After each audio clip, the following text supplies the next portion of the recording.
Hi, my name is Ann Kent. I'm a registered dietitian nutritionist and the owner of Peas and Happiness. I'm excited today to bring you some new fall vegetables. We're changing seasons, and so as the seasons change, so do the produce.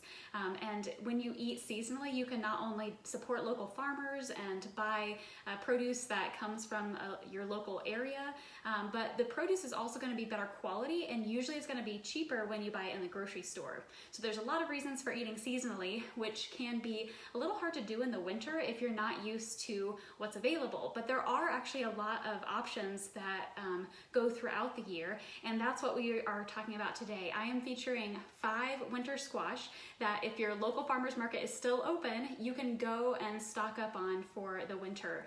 These winter squash, when you store them correctly, they'll actually last for months.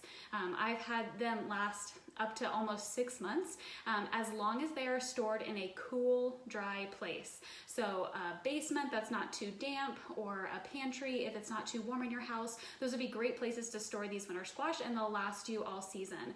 So I'm just going to walk through each of these one by one. In the next few weeks, I am going to do a few more videos highlighting how to prepare each one of them. So if anybody has any questions or recommendations, or would like to see one of these squash first in particular, please drop a comment and let me know what you'd like to see. So we're going to start off with pumpkin because it is probably the most popular of the squashes, but we don't often think of it as a vegetable, and we don't often think about actually cooking the pumpkin itself. So this is a pie pumpkin. You can tell because it's smaller than the traditional carving pumpkins.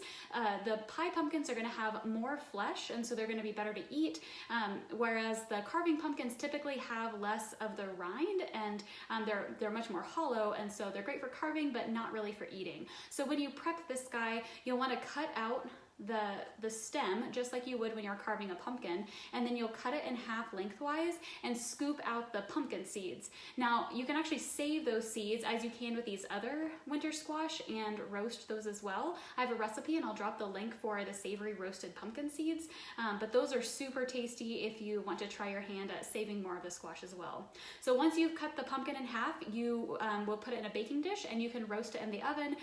It depends on how thick the pumpkin is, how long it will take to cook, but it usually takes about an hour, so plan for a lot of time.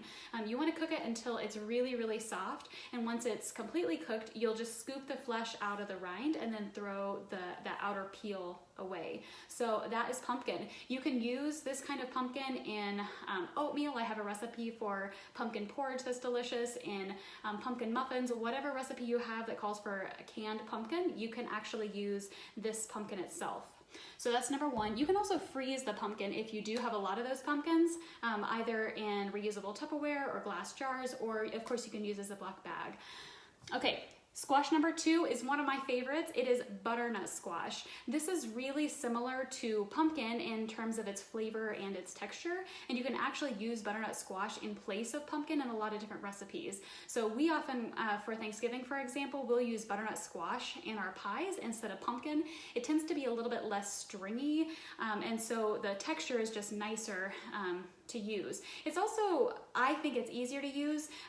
What you'll do to prepare a butternut squash is first use a vegetable peeler, peel the outer hard, tough peel, and then you can see that the butternut is sort of divided into 2. There's the neck here, and then there's the bell. So the seeds in the butternut are located in the bell of the squash. So you'll cut the squash in half crosswise, and then you can cube each part of it. The bell you'll cut in half, then up and down, and scoop out the seeds just like you did with the pumpkin. Again, those seeds are edible, so if you want to, these are some of the seeds that I recently roasted. These are actually from an acorn squash. So they're really simple to do if you want to use more of the squash and not let those go to waste.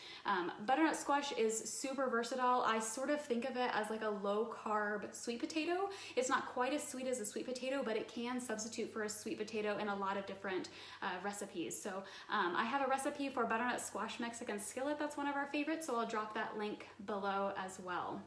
Okay, number 3 is an acorn squash. This little guy is a lot different actually than the previous two squash we just took a look at. It tends to be a little bit more savory. It's not quite as inherently sweet as the previous two, but it is really delicious as well. So with an acorn squash, you're not going to peel it first because as you can see, there's little ridges around it that make it difficult to peel. But like the pumpkin and butternut, it is also, that peel is inedible. So what you'll do with this is you'll cut it in half lengthwise. Again, scoop out the seeds, either roast them, those are acorn squash seeds, they have a lot in there, and then you'll bake them right side up. So in a baking dish, you can put butter and salt and pepper or oil and salt and pepper on the acorn squash to season it. I have one of my favorite recipes, it's called Nuts and Bolts Acorn Squash, and we actually stuff the acorn squash half shells with some dried fruit and nuts and a little bit of orange juice to give it a little bit of sweetness. So I'll drop that link as well for that acorn squash. Super yummy. Okay, number 4 is a squash that I have not been as familiar with. This is called a delicata squash. I'm very interested to see if anybody else has used this or likes this squash, but delicata means delicate, and the reason it's called the delicate squash is because this peel is actually edible. It's tender enough that you can eat it. And so for anybody who's new to the winter squash, this is a really good squash to start with because you don't have to worry about peeling it.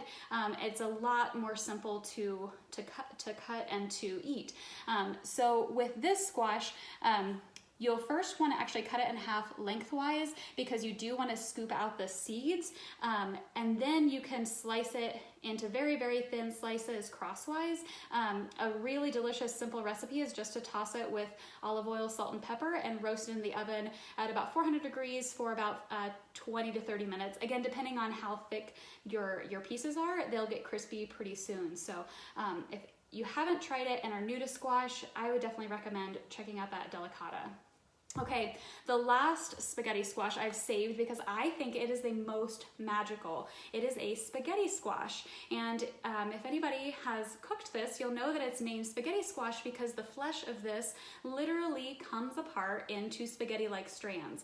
There's no zoodle maker, no fancy equipment you need. You simply need to cook this squash, and when it's fully cooked, it literally turns into spaghetti-like noodles, which is just so cool. So I have found that some spaghetti squash, this peel can be very, very tough. And so if you do not have a very sharp chef knife, or if you are nervous about cutting it, you can cook this first before trying to cut it. So you can either boil or roast or even cook this in the microwave. The only thing you'll need to know is that you have to pierce it first with like a fork so that it doesn't explode, because otherwise it's too tight in there and the pressure will build up and bad things can happen. So if it's too tough to cut, stab it with a fork a couple times, put it in the microwave 10 or 15 minutes. It does take a while to cook, and then once it's soft enough, then you can cut it open. Just like all of the other squash, it does have seeds in the middle that I found that the spaghetti squash seeds are not quite as good to eat, but you will want to scoop those out and discard those. Be careful as you're scooping out the spaghetti squash if you've started to cook it, because those spaghetti-like strands will want to come out and you don't want to waste those. You just want to get rid of any of the super stringy innards from the squash. So like I said, these 5 squash will stay in your pantry in a cool, dry place for many, many months. They are gonna be in the grocery stores at a lower price than lots of different produce all season long, and that's because they store really well. They're just being harvested now. So if you have a farmer's market that's still open, go check them out. This is probably what they have on hand, and stock up on these. I will again drop some links with some different recipes for you guys to try, and comment and let me know what you would like to see first, and we'll start going through these one-on-one and give you a little bit more information on each of these. So thanks everybody for joining, and I look forward to seeing you next week. Take care.